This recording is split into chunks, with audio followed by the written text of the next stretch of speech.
안녕하세요. 김비트의 코인 생존기입니다. 데일리 영상 시작합니다. 보시면 처음에 나오는 거는 얼마나 많은 대출 비율로 주식에 사람들이 투자하고 있는가 나타내는 지표입니다. 현재 보시면 닷컴 버블 00년에서 02년도 사이, 그리고 금융위기 있었던 07년 후반, 그러니까 08년부터 09년 후반까지 이때랑 좀 비슷하다라고 보여지는데, 지금이 아무래도 과거보다는 더 낮은 비율로 나타내고 있습니다. 작년 12월의 기준이니까 지금은 또 조금 달라졌을 수도 있겠네요. 어쨌든 이러한 관점에서 본다면 23년도에 또 한 번의 하락이 나온다면 또 분할 매수하는 게 이런 확률적인 데이터상 좋지 않을까라는 얘기를 하고 있습니다. 하지만 23년도가 꼭 하락한다는 얘기는 아니고요. 저희 영상 계속 봐서 알다시피 약간 여름 정도까지는 반등장을 생각을 했었는데, 이 또한 아직은 예측이고 좀 더 지켜봐야겠죠. 다음은 좀 긴 스레드를 같이 보실 텐데요. 비트코인이 2009년부터 존재했으며 지금까지 약세장은 일반적으로 종료된다고 말할 수 있다, 이런 말을 하고 있는데, 이게 기간이 이제 427일, 고점부터 427일을 보았을 때 약세장, 하락장이 거의 다 끝났다라고 보고 있는 겁니다. 근데 보시면 재밌는 게 2012년에 반감기 전, 그러니까 이게 2013년 고점일 거고요, 2017년 고점일 거고, 21년도 고점인데, 고점부터 하락장 끝, 이번에 하락장이 끝이 났다고 가정을 하면 저점까지 하락폭이 조금씩 줄어들고 있는 걸 볼 수 있습니다. 마이너스 86, 마이너스 84, 마이너스 78 이렇게요. 재밌는 게 옛날 댓글에서 그런 얘기를 했던 것 같아요. 저희 김비트 팀이 이제 떨어졌을 때 매수 관점으로 얘기를 했을 때 댓글에서, 아니 옛날보다 경제 상황이 더 안 좋은데 뭐 진짜 세계적인 위기라고 하는데 경기 침체고, 그러면 비트가 되게 더 위험한 거 아니냐, 이런 얘기 많이 하시더라고. 거기다가 또 더불어서 비트코인을 경험하지 못했던 여러 가지의 상황들, 특히나 뭐 고금리 시대와 고인플레이션 이런 게 있는데 니네 이거 매수 관점 맞냐, 이런 질문 많이 하셨어요. 근데 반대로 얘기하면은 똑같은 기간 동안, 그러면 이 기간에는 봐봐요, 마이너스 86% 기간에는 뭐 금리가 지금처럼 높지도 않았는데 왜 얘는 마이너스 86%가 떨어진 거고, 이때도 마찬가지로 금리가 지금처럼 엄청난 긴축을 한 것도 아닌데 왜 마이너스 84%나 떨어진 거죠? 같은 기간 동안. 그러니까 하락의 끝이라는 가정이 아니라, 그렇게 말하면 좀 웃기니까 하락의 끝이 어딜지는 모르잖아요. 사실 이거는 반등을 더 해야 저희가 진짜 하락장 끝났다고 보는 게 맞을 것 같아, 이렇게 얘기할 수 있는 거니까. 어쨌든 같은 고점에서의 기간 동안 왜 그렇게 센 금리 정책과 여러 가지 FTX와 뭐 루나 사태에도 불구하고 덜 떨어졌냐는 거예요. 그죠? 이렇게 반박을 하면은 좀 뭐라고 말할지 궁금합니다. 근데 저희가 생각하는 거는 그래요. 일단 기관의 채택이 많아졌고 시장 규모 자체가 좀 달라졌다, 이렇게 보는 게 맞는 것 같습니다. 그리고 일단 우상향을 하려면 하락폭이 조금씩 줄어야죠. 그죠? 다음은 비트코인은 1월에 44%가 올랐다, 그런 얘기를 하는 거고, 왜 뭐 이게 여러 가지 제도적으로 봤을 때 이미 저점에서 항복을 했다라고 보는 게 맞을 것 같다. 그리고 재밌는 것은 24년도에 비트코인 반감기가 4월에 예상되어 있는데, 연준의 금리 인상이 끝나고 이제 그때 가면 뭐 금리 인하할 거다, 이런 얘기 있잖아요. 그런 거와 여러모로 맞물린다라는 얘기입니다. 비트에서 바닥을 이제 찍는데 사용할 수 있는 많은 여러 가지가 있는데, 거시경제적 맥락과 관련해서 현재는 약세 하락폭을 이전 주기와 비교를 해보자, 그래서 비교를 하고 있는 겁니다. 아까 처음에 본 거랑 똑같은 건데, 어쨌든 470일 정도의 기간에서 저점을 찍었고 하락폭 또한 줄어들고 있다, 아까 본 거죠. 넘어갈게요. 그 다음 보면 2023년 1월 기준 다음 비트코인 반감기는 450일 후 예정이다. 그리고 비트코인은 고점부터 78%가 하락을 해서 반등을 하고 있다 라는 겁니다. 근데 지난번처럼 마이너스 85%가 떨어질 거면은 1200달러까지 떨어졌어야 된다라는 얘기를 하고 있습니다. 하지만 봤듯이 하락률은 조금씩 줄어들고 있다는 거, 그걸 감안하는 게 좋을 것 같습니다.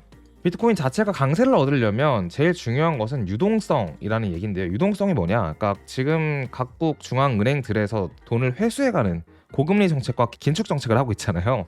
근데 그 자체가 사실 돈을, 유동성을 제거하는 거고, 유동성을 공급하는 거는 금리 인하와 양적 완화를 하는 건데, 양적 완화 같은 경우는 뭐 올해를 예상하는 사람들도 있고 내년에는 거의 다 대부분 양적 완화를 할 거라고 생각을 하고 있으니까, 그런 관점으로 봤을 때 유동성이 생길 때가 비트가 오를 때다, 그런 얘기를 하고 있습니다. 보면 이전에는 암호화폐가 매크로를 신경 쓰지 않았습니다. 매크로라는 거는 결국은 거시 경제를 얘기하는 건데, 하지만 20년과 21년 사이에 인스티튜셔널, 그러니까 기관들의 채택이 높아진 점을 감안할 때 이제는 매우 중요하다. 왜냐하면 기관 자금이 들어오면은, 기관이라고 하면은 보통 그래도 여러 가지 정책들을 빠르게 예상하고 그에 따라서 대응하는 게 기관이기 때문에, 그런 여러 가지 기관들의 채택 때문에 매크로 영향이 좀 많이 들어왔다라는 거고, 지금 보면은 시장이 10년 동안, 그러니까 2009년도부터 지금까지는 어떻게 보면 쉬운 모드에 있었다. 그래서 우리는 몰랐을 뿐이다 라고 얘기를 하는 겁니다. 쉬운 모드라는 거는 제가 볼 때는 시장 자체도 작았고 또 그렇기 때문에 여러 가지 매크로 영향을 덜 받았던 것 같다, 그런 얘기인 것 같아요. 왜냐하면 2017년도 7월과 9월만 하더라도 비트코인 하드포크를 한다는 7월 15일 날 저점을 찍었는데 이게 6월 12일에 고점부터 반토막이 났어요. 한 달 동안 비트코인이. 근데 그 당시 가격이 340만 원에서 170만원까지 떨어졌던 기억이 있거든요. 그때 이유는 하드포크였고 하드포크에 대한 이해가 없었기 때문에, 지금은 뭐 에이다 하드포크, 이더리움 하드포크 하는데 그냥 뭐 기술 업데이트 하나보다 그러잖아요. 그 당시 비트코인이 없어진다고 사람들이 그랬었거든요. 그런 이슈가 매크로보다 더 중요했던 때였고요. 2017년 9월 15일 같은 경우에는 중국이 모든 거래소를 폐쇄시키면서 비트코인 또 거의 한 40% 정도 빠진, 한 일주일 만에 40%가 빠졌어요. 그때도. 근데 그때도 중국 국가의 영향이 더 컸지 전 세계의 경제 영향이 더 크진 않았거든요. 그렇게 이해하면 좋을 것 같습니다. 보면은 이거는 이제 프레드니까 연방준비제도에서의 어떤 정책을 말하는 건데, 보면 22년과 23년도에 돈 인쇄기가 연준에서 양적 완화가 아니라 이제 돈을 긴축하는 정책, 그걸 말하는 겁니다. 그래서 그 정책에 대해서 잠시 동안 꺼질 것인지에 대해 의문을 갖기 시작했습니다라고 말을 하고 있는 겁니다.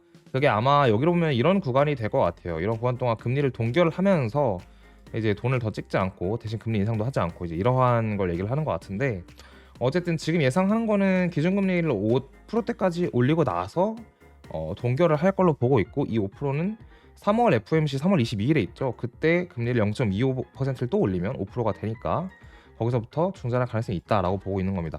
근데 이제 이 구간에서는 비트코인이 없었잖아요. 이 구간에서는. 그래서 우리가 또 다르게 볼 수 있는 게 2018년에서 19년도 1월부터 6월이었나? 그 기간 동안 금리를 동결한 이 구간이 있어요. 이 구간에 비트코인이 엄청나게 많이 올랐었거든요. 이 구간을 좀 참고해서 생각을 하면 어떨까라는 생각이 좀 드네요.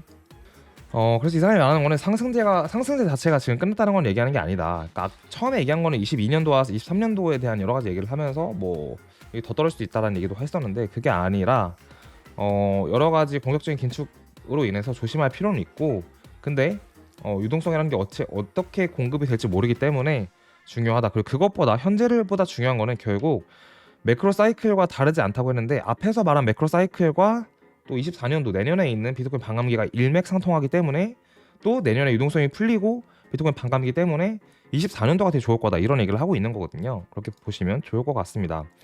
그래서 거시 경제 상황을 이전의 비트코인 가격과 시간 주기를 비교를 해보자면, 뭐 여기 보면 1, 2, 3, 4, 5가 있죠. 돈 공급, 유동성, 돈 공급을 하는 자극 시점, 그리고 일시정지, 그리고 긴축, 돈을, 그러니까 화폐 자체를 많이 줄여드리는 것, 그 다음에 또다시 일시정지, 그리고 또다시 돈을 푸는 행위. 이게 무한 반복. 경제는 되게 간단해요. 이게 진짜 간단한 건데 무한 반복을 하고 있다. 근데 우리는 3에 있다. 그래서 일시정지를 하면은 일시정지하면서 오를 수 있다라고 얘기를 하는 것 같습니다. 그리고 다시 돈을 풀면 또 오르겠죠. 이게 그냥 딱 그거예요. 보면은 19년도에 긴축 3번에서 4번을 19년도 1월부터 6월까지 했고, 19년도 8월부터 금리를 인하했어. 그래서 돈을 풀었는데 오히려 그땐 조금은 떨어졌습니다, 비트가. 그러고 코로나 빔까지 이어지긴 했는데, 어쨌든 그때랑 상황이 좀 비슷하다라고 보면 좋을 것 같아요. 이거는 이제 비트코인의 주봉 차트예요. 지금 여기 뭐 차트 좀 너무 크게 보이라고 안 써 있는데 주봉이고, 여기서 말하고자 하는 게 뭐냐, 이제 보라색 선은 의미 없으니까 지울게요. 보시지 마시고, 이게 MA 51선과 200일선의 교차인데요. 주봉상에서도 중요하고, 이따가 차트를 같이 보겠지만 일봉, 주봉, 월봉에서 모두 다 중요한 자리는 맞아요, 최근이.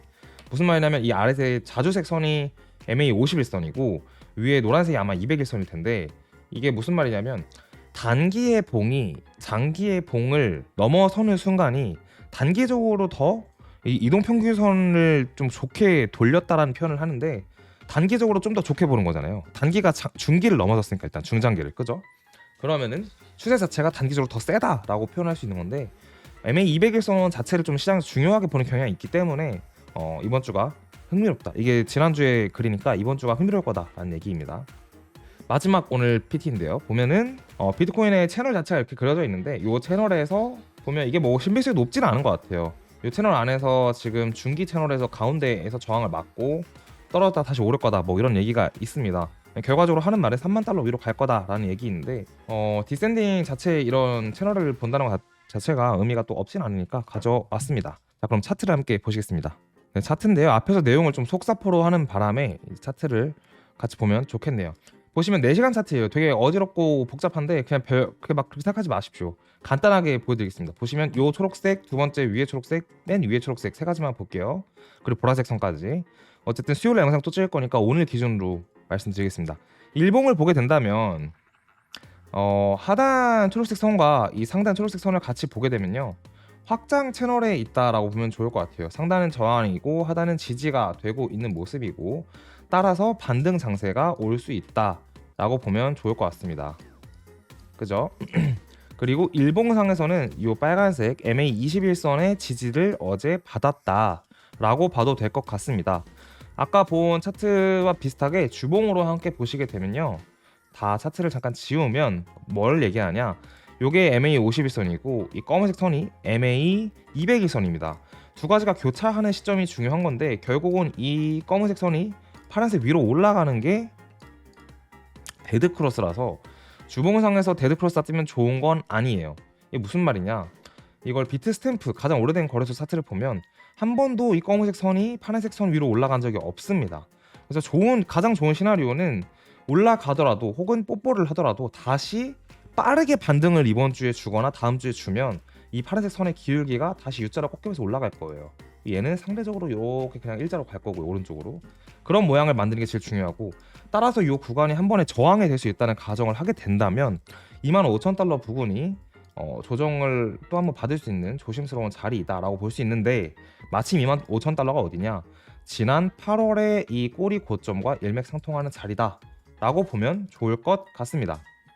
그리고 아까 일봉에서 다시 보면요, 일봉상에서는 또 반대로 좋은 시그널이 나오고 있어요. 뭐냐, 일봉에서는 MA201선 아래에 51선이 있었습니다. 무슨 말이냐, 단기적으로 힘이 여기 지금 뽀뽀하고 있으니까 여기 제외하고 이 전을 볼게요. 단기적으로는 여기 이런 구간을 볼게요. 이 힘이 약해졌었다 라고 보면 좋을 것 같습니다. 힘이 약해졌었는데, 뭐야, 이 겹치네요 색깔이. 뭐야, 이 백일선이랑 좀 겹치니까 색깔 바꿀게요. 노란색으로 봅시다. 보면 힘이 약해졌었는데 이제 이 강한 반등의 추세가 있었기 때문에 단기에 힘이 강해져서 중장기보다 세져야 된다. 그러면 골든 크로스라고 볼 수 있고, 장세가 다시 좋아질 수 있다. 더 갈 수 있다, 위로. 그렇게 보면 좋을 것 같습니다. 근데 또 재밌는 게 월봉상에서는 보시면 이 MA51선의 저항을 막고 있는 모습이기도 합니다. 따라서 일과 주와 월봉상의 모두의 MA51선과 201선의 크로스가 있는 지점이고, 특히 월봉에서는 이제 크로스는 없지만 단기 이평선에서 눌림을 받고 있기 때문에 이 위로 올라가면은, 반대로 말하면은 이 노란색 선, 이 위로 올라가서 확정적으로 올라가게 된다면 이번 달 얘기죠 이게. 그러면 장세가 지속적으로 좋을 것 같고, 주봉상에서도 이 크로스가 난 이후에 이 크로스를 날 때 어떻게 지금 이번 주와 다음 주에서 움직임을 보여주느냐에 따라서 요 단기의 51선의 움직임이 다시 위로 꺾일 수 있다. 그럼 또 장이 좋은 거고요. 일봉상에서도 이제 좋아지려고 골든 크로스가 나타나니까 아마 오늘 내일 중으로 반등을 이어나갈 가능성이 좀 있다고 보고, 반등을 이어나간다면 얘가 골든 크로스가 나오고 장이 단기적으로 더 좋을 수 있다. 일봉상에서의 이 크로스와 주봉상과 월봉상이 다 달라요.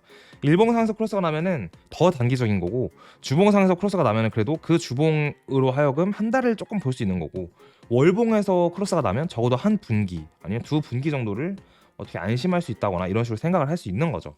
그래서 오늘은 영상 여기까지 하고 마치도록 하겠습니다. 수요일 날 보겠습니다. 감사합니다.